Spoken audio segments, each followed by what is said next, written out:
धनु राशीला सप्तमात गुरु आला.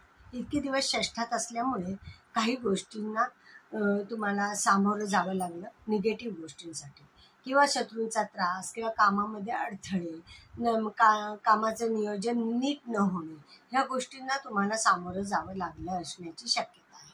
पण आता हा गुरु केंद्रात आलेला आहे आणि तो सप्तमात आलेला आहे. तुमचे व्यक्तिमत्व तर वृद्धिंगत होणारच आहे. शिवाय तुम्हाला ह्या गोष्टींसाठी मित्र, सहकारी, नोकरीतले आणि बाहेरचे हे तुम्हाला सगळ्यांची साथ मिळणार आहे.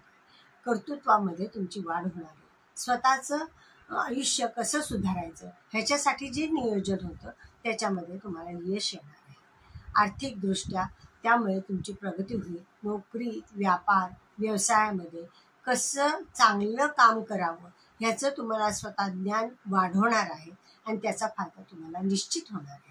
नोकरीमध्ये निश्चित प्रगती होईल, त्यातूनही लाभ मिळणार आहे. त्याच्यानंतर जे तुमचे नातेवाईक आहेत किंवा बहीण भाऊ आहेत ह्यांच्याशी जे संबंध दुरावले होते ते आता चांगल्या प्रकारे तुमच्या बाजूनी होणार आहे. ह्या गोष्टी खूपच तुम्हाला सकारात्मक दृष्टिकोनातून अतिशय उत्तम असा प्रतिसाद तुम्हाला मिळणार आहे. राहू तृतीय स्थानात.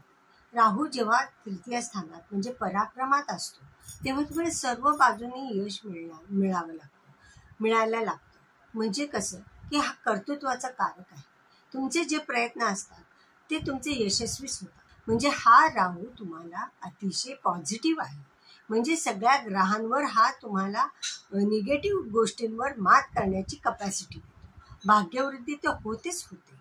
म्हणजे तुमचं कामाचं नियोजन व्यवस्थित होतं, काम करण्याचे कामामध्ये धाडस वाढतं आणि व्यवस्थित यश खेचून आणण्यासाठी सातत्याने तुमचे प्रयत्न राहतात.